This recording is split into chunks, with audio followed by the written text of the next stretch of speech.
অতএব ভাই, আমরা যেন কেউ কোনো ক্রেডিট দাবি না করি, সব ক্রেডিট আল্লাহ তাআলা। যারা ক্রেডিট দাবি করেছেন তাদেরকে বিনয়ের সাথে অনুরোধ করবো, আর আমরা ক্রেডিট দাবি করব। আমরা এই কথাটা বোঝার চেষ্টা করি। আল্লাহই পরিবর্তন করে না দিলে আমরা পারতাম না।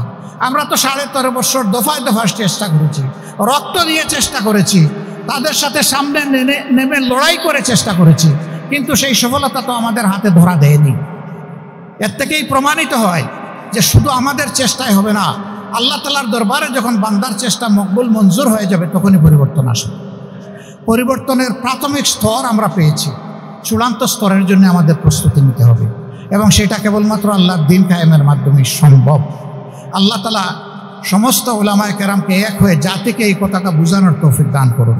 আমার গভীর বিশ্বাস, এদেশের ইসলামপন্থীরা যদি এক হয়ে আওয়াজ তুলেন, বাকি সকল আওয়াজ ইনশাআল্লাহ নিচে পড়ে যাবে ইনশাআল্লাহ। এই সরকার জনগণ দ্বারা প্রতিষ্ঠিত একটা সরকার, নির্বাচনে তারা নিজেরা প্রার্থী হয়ে এখানে আসেন। কাজেই বৃহত্তর জনগণের চেতনা তাদের উপলব্ধি করতে হবে এবং সেই অনুযায়ী সম্মানও দেখাতে হবে। আমরা আশা করি তারা পারবেন।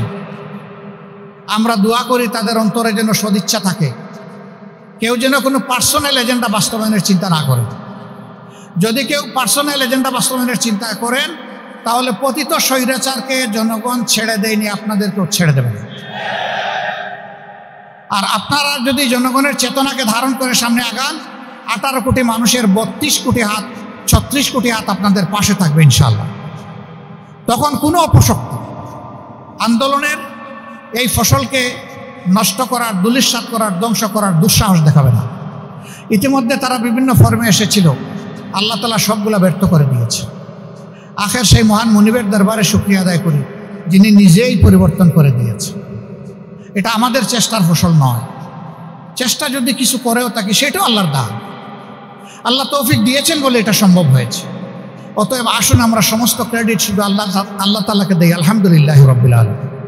আমরা যেন কেউ কোনো ক্রেডিট দাবি না করি যে এটা উলামায়ে কেরাম করেছেন, এটা অমুক দল করেছে, এটা ছাত্র শিবির, এটা জামাতে ইসলাম, এটা বিএনপি, বা এটা অমুক দল। এই ধরনের কথা বলা সঙ্গত হবে না, কোনো অবস্থায় সঙ্গত হবে না। বরঞ্চ সব ক্রেডিট আল্লাহ রাব্বুল আলামিনের। চ্যানেলটি সাবস্ক্রাইব করে আমাদের সঙ্গেই থাকুন। জামাতের উপর দিয়ে চলে যাক। আমরা বলেছিলাম এই ঝড় শুধু জামাতের জন্য আসে নাই, এই ঝড় গোটা জাতির জন্য এসেছে। ঐক্যবদ্ধভাবে যদি এই ঝড়ের সামনে আমরা না দাঁড়াই, তা আমরা কেউ এই সমস্ত হায়নাদের হাত থেকে রক্ষা পাবো না। আমরা কথা শোনাতে পারি নাই। কোনো দলকে বলেছিলাম, আমাদের মাথা ধরেছে, আপনাদেরও মাথা ধরবে, লেজ ধরবে না, তৈরি থাকুন। হ্যাঁ, যদি যুদ্ধটা এখানে শেষ হয়ে যায় সম্মিলিতভাবে সবাই একসাথে দাঁড়িয়ে, তাইলে মাথা লেজ কোনোটাই ধরার আর দুঃসাহস দেখাবে না। আমরা বুঝাতে পারিনি। তারপরে সবাই আমরা ধরা খেয়েছি, দফায় দফায় ধরা খেয়েছি। সেই 5ই মে 13 সাল কি ঘটল শাপলা চত্বরে, গোটা বিশ্ববাসী তার সাথে। রাতের বেলা আলো নিভিয়ে যা করা হয়েছে তা ছিল এই জামানার নিকৃষ্টতম অপরাধ। সম্মানিত ভাইরা, আর সর্বশেষ তাণ্ডব ছিল 2024 সাল। জুলাইয়ের 1 তারিখ থেকে শুরু করে আগস্টের 5 তারিখ পর্যন্ত জাতির উপর এরা চরম জুলুম করেছে। আমরা কি আরো জুলুম দেখার জন্য প্রস্তুত হব, নাকি জুলুমের রাস্তা বন্ধ করার জন্য তৈরি হব? এ রাস্তা বন্ধ করে দিতে হবে ইনশাআল্লাহ। এবং এটা এদেশের সম্মিলিত ইসলামী শক্তি পারবে, আর কেউ পারবে না। আমি নিশ্চিত সকলে পরীক্ষিত, কেউ গিয়ে এটা বন্ধ করে নাই। এইটা বন্ধ করার দায়িত্ব এবং আল্লাহ তাআলার পক্ষ থেকে শক্তি প্রাপ্ত হয়ে এই বন্ধ করার সামর্থ্য একমাত্র ইসলামী শক্তির আছে ইনশাআল্লাহ। এখানেই প্রয়োজন জাতীয় ঐক্যের। মতপথের ভিন্নতা রেখে আমাদের সকলকে আল্লাহর পথে এক হয়ে দাঁড়িয়ে যেতে হবে ইনশাআল্লাহ। আমরা যদি সম্মিলিতভাবে দাঁড়াই, আল্লাহ তাআলা চাইলে একটা সোনালী বাংলাদেশ আমরা পাব। প্রসঙ্গক্রমে এখানে আরেকটি কথা বলতে চাই। ইসলামের নামে বিভিন্ন স্কুল অফ থট আছে, বিভিন্ন ধরনের চিন্তা আছে, আমরা জানি। কিন্তু রাসূল করিম সাল্লাল্লাহু আলাইহি ওয়াসাল্লাম নিজের থেকে বলেছেন, আমার সামনে যদি আমলের 2টা রাস্তা খোলা থাকে, একটা সহজ আর একটা কঠিন, আমি আল্লাহর রসুল হিসাবে আমি সহজটা বাছাই করব, আমি কঠিনটায় পা বাড়াবো না। 2 নম্বর, রাসূল করিম সাল্লাল্লাহু আলাইহি সাল্লাম তার শাসন ক্ষমতা হাতে পাওয়ার আগ পর্যন্ত কোনো অন্যায়ের প্রতিশোধ নিজেও নেননি এবং কাউকে নিতেও দেননি। তাহলে বিচার হবে রাষ্ট্রীয় ব্যবস্থাপনা, হাতে আমরা আইন তুলে নেব না। আমরা যদি হাতে আইন তুলে নেই তাহলে রাষ্ট্রের সর্বত্র বিশৃঙ্খলা দেখা দেবে। সবচেয়ে মজলুম দল জামাত ইসলামী। আমরা আমাদের প্রিয় ভাইদেরকে বোনদেরকে অনুরোধ জানিয়েছিলাম যে আমাদের প্রতি জুলুমকে চেপে রাখুন, ধৈর্য ধরুন, শান্ত থাকুন, দেশকে তার মূল ধারায় ফিরিয়ে আসতে সাহায্য করুন। রব্বুল আলামিনের শুকরিয়া, 56,000 বর্গমাইলের বাংলাদেশে কোথাও আমাদের বিরুদ্ধে কোনো প্রতিশোধ নেওয়ার কোনো অভিযোগ নাই। কোথাও কারো সম্পদের উপর আমাদের কুনজর পড়েছে এর কোনো অভিযোগ আমাদের কাছে আসে না। কোথাও কারো কাছে দলবাজি চাঁদাবাজি করে মানুষকে অতিষ্ঠ করে তোলা হয়েছে এরও কোনো অভিযোগ আসেনি। এর মানে আমি এটা দাবি করছি না যে আমরা সকল ভুলের ঊর্ধ্বে। হয়তো আমাদের ভুল আছে, আল্লাহ তাআলা তার মেহেরবানি দিয়ে এটা ঢেকে রেখেছেন, আলহামদুলিল্লাহ, করব না। দল ধর্ম নির্বিশেষে মানুষকে আমরা রেসপেক্ট করব, জোর করে আমাদের দিন কারো উপর আমরা চাপাইয়ে দেব না। আল্লাহ এই এখতিয়ার এবং দায়িত্ব আমাদেরকে দেন, বরঞ্চ দিনের সৌন্দর্য আমলের মাধ্যমে ফুটিয়ে তুলে আমরা বিশ্ববাসীর চোখ খুলে দেওয়ার চেষ্টা করব যে এখানেই মানবতার মুক্তির ঠিকানা, এর বাইরে কোথাও নেই। এই জন্য প্রয়োজন ইনসাফ, আর ইনসাফের গ্যারান্টি দিতে পারে একমাত্র আল্লাহর বিধান, আর কেউ দিতে পারে। আর যত বিধান রচনা হয়েছে নির্দিষ্ট ভাষাভাষী জাতির জন্য, দেশের জন্য, বিশ্বের জন্য বলা যাবে না। সবাই নিজের দিক দেখে এটা রচনা করেছে। আর মহান স্রষ্টা সমস্ত মাখলুকের যিনি খালিক, শুধু মানব জাতির জন্য নয়, তার সৃষ্টির ভারসাম্য সৌন্দর্য সৃষ্টিতে ইনসাফ কায়েমের জন্য সর্বশেষ বিধান দিয়েছেন আল্লাহ রাব্বুল আলামিন। এবং এটাকে আল্লাহ তাআলা মুকাম্মেল নিজামে হায়াত হিসাবে এই উম্মতকে প্রিয় নবী সাল্লাল্লাহু আলাইহি সাল্লামের মাধ্যমে উপহার দিয়েছে। সূরা মায়েদার 3 নম্বর আয়াত আমরা অনেকেই পড়েছি, এর অংশ বিশেষ। আউযু বিল্লাহি মিনাশ শাইতানির রাজিম। আল ইয়াউমা আকমালতু লাকুম দীনাকুম ওয়া আতমামতু আলাইকুম নি'মাতি ওয়া রাদিতু লাকুমুল ইসলাম দীনা। এই ছোট্ট জায়গাটির মধ্যে গোটা বিশ্ব ঢুকে গেছে।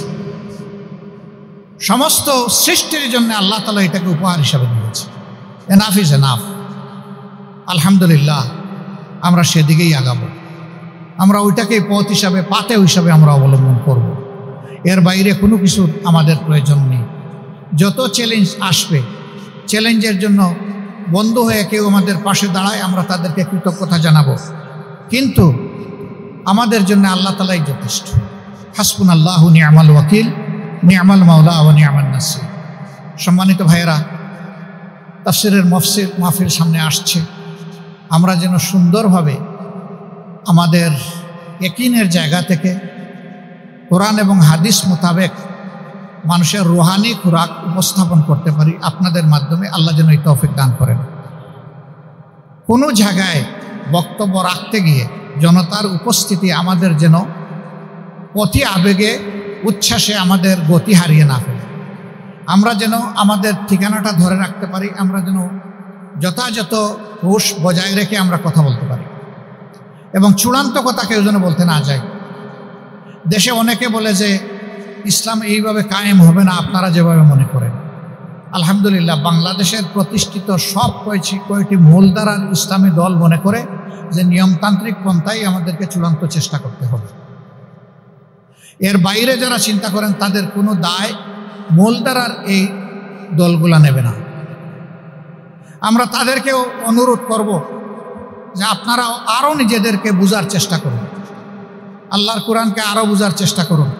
মেহেরবানি করে আমাদের সমাজ, মজলুম এই সমাজ, দীর্ঘদিন জুলুমের নিগড়ে বন্দী ছিল এই সমাজকে এমন কোনো পরিস্থিতির দিকে কেউ মেহেরবানি করে ঠেলে দিবেন না আইন হাতে নিয়ে সমাজকে যাতে অস্থির করা যায়। পরাজিত স্বৈরাচারের দূষররা এখন বিভিন্ন কায়দায় ফিরে আসার চেষ্টা করতেছে। আমরা শুনতে পাচ্ছি ধর্মীয় চাঁদের গায়ে দিয়েও নাকি তারা আসার চেষ্টা করতেছে। তাদের ব্যাপারে সবাইকে সতর্ক থাকতে হবে। আমি আপনাদের মাধ্যমে গোটা জাতির যারা মিম্বরে দাঁড়িয়ে রাহবার হিসেবে দায়িত্ব পালন করেন সমস্ত খতিব, শ্রদ্ধেয় খতিবগণকে আমি অনুরোধ করব যে মিম্বর থেকেও তারা যেন একই কথা বলেন, সবাই মিলে, যে আমরা শান্তির পক্ষে, আমরা ন্যায়ের পক্ষে, আমরা শৃঙ্খলার পক্ষে, আমরা কোরআনের শাশ্বত পদ্ধতির উপরে আছি। এটা যদি সবাই বলেন, তাহলে যারা বাড়তি একটু চিন্তা করেন তারা আরেকবার চিন্তা করতে বাধ্য হবেন যে তারা তাদের পথ এবং চিন্তা বদলাবেন কিনা। আমরা সকলের কাছে আপনাদের মাধ্যমে সহযোগিতা করতে চাই। আমরা সরকারকে অনুরোধ করব যে এদেশের যারা উলামায়ে কেরাম আছেন তাদেরকে যথাযথ গুরুত্ব দিয়ে সরকার যেন তাদের সহযোগিতা গ্রহণ করে, তাদেরকে যেন অবমূল্যায়ন করা না হয়। কারণ অনেকেই এখানে বলে গিয়েছেন যে জাতির এই পরিবর্তনে উলামায়ে কেরামের ঐতিহাসিক অবদান, অনেকেই দফায় দফায় শহীদ হয়েছেন, তাদের অবদানকে যদি উপেক্ষা করা হয় তাদের উপরে এটা আরেকটা জুলুম হবে। অবশ্যই তাদের এই ত্যাগের স্বীকৃতি সরকারকে দিতে হবে। এই সরকার জনগণ দ্বারা প্রতিষ্ঠিত একটা সরকার, নির্বাচনে তারা নিজেরা প্রার্থী হয়ে এখানে আসেন। কাজেই বৃহত্তর জনগণের চেতনা তাদের উপলব্ধি করতে হবে এবং সেই অনুযায়ী সম্মানও দেখাতে হবে। আমরা আশা করি তারা পারবেন। আমরা দোয়া করি তাদের অন্তরে যেন সদিচ্ছা থাকে, কেউ যেন কোনো পার্সোনাল এজেন্ডা বাস্তবায়নের চিন্তা না করে। যদি কেউ পার্সোনাল এজেন্ডা বাস্তবায়নের চিন্তা করেন তাহলে পতিত স্বৈরাচারকে জনগণ ছেড়ে দেয়নি, আপনাদেরকেও ছেড়ে দেবেন। আর আপনারা যদি জনগণের চেতনাকে ধারণ করে সামনে আগান, 18 কোটি মানুষের 32 কোটি হাত, 36 কোটি হাত আপনাদের পাশে থাকবে ইনশাআল্লাহ। তখন কোনো অপশক্তি আন্দোলনের এই ফসলকে নষ্ট করার, ধূলিসাৎ করার, ধ্বংস করার দুঃসাহস দেখাবে না। ইতিমধ্যে তারা বিভিন্ন ফর্মে এসেছিল, আল্লাহ তাআলা সবগুলো ব্যর্থ করে দিয়েছে। আখের সেই মহান মুনিবের দরবারে শুকরিয়া আদায় করি যিনি নিজেই পরিবর্তন করে দিয়েছে। এটা আমাদের চেষ্টার ফসল নয়। চেষ্টা যদি কিছু করেও থাকি সেটাও আল্লাহর দান। আল্লাহ তৌফিক দিয়েছেন বলে এটা সম্ভব হয়েছে। অতএব আসুন আমরা সমস্ত ক্রেডিট শুধু আল্লাহ তাআলাকে দেই। আলহামদুলিল্লাহি রাব্বিল আলামিন। আমরা যেন কেউ কোনো ক্রেডিট দাবি না করি যে এটা উলামায়ে কেরাম করেছেন, এটা অমুক দল করেছে, এটা ছাত্র শিবির, এটা জামাতে ইসলাম, এটা বিএনপি বা এটা অমুক দল, এই ধরনের কথা বলা সঙ্গত হবে না, কোনো অবস্থায় সঙ্গত হবে না। বরঞ্চ সব ক্রেডিট আল্লাহ রাব্বুল আলামিনের। আমরা সকলেই মজলুম, বিশেষ করে এই দেশের ইসলামপন্থীরা বেশি মজলুম। এই সরকারের ষড়যন্ত্র এবং জুলুম শুরু হয়েছিল 2006 সালের 28 অক্টোবর, এই মাসে। বলবেন তারা তো ক্ষমতায় ছিল না।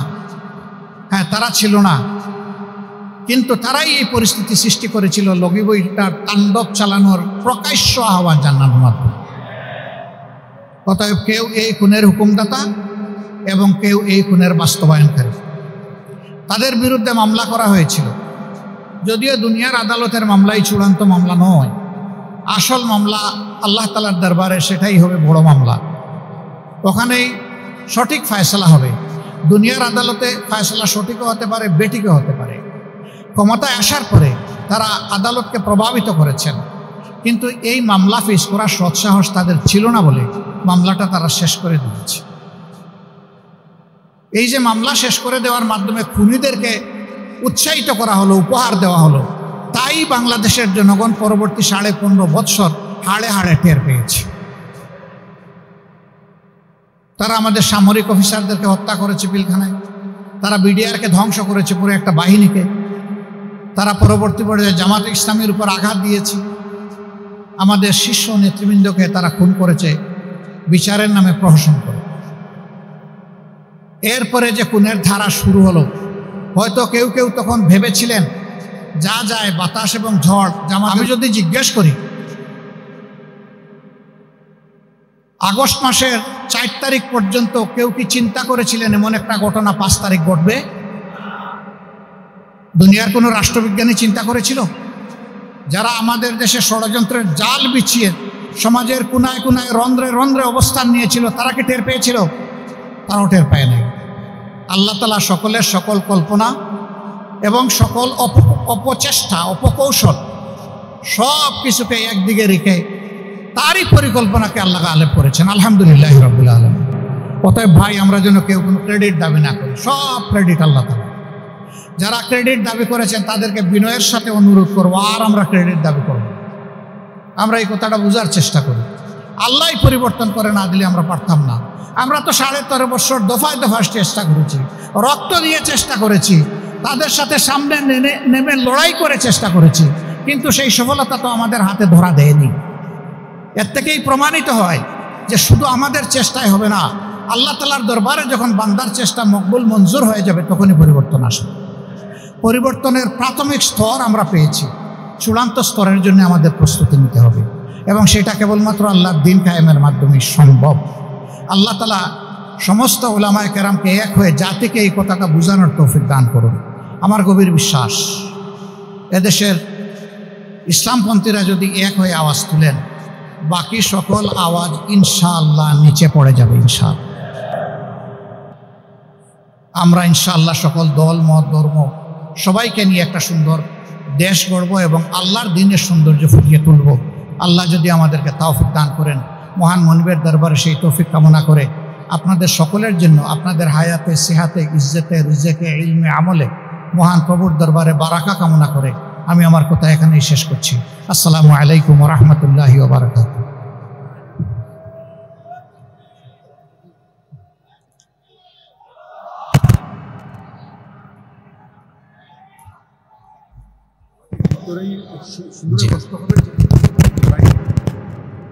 জি আলহামদুলিল্লাহ, মোহতারাম জামাত অত্যন্ত গুরুত্বপূর্ণ বক্তব্য পেশ করেছেন। আমাদের মাজলিসুল মুফাসসিরিনের এই সম্মেলন থেকে আমরা আল্লাহর দরবারে তার জন্য দোয়া করছি, আল্লাহ তাকে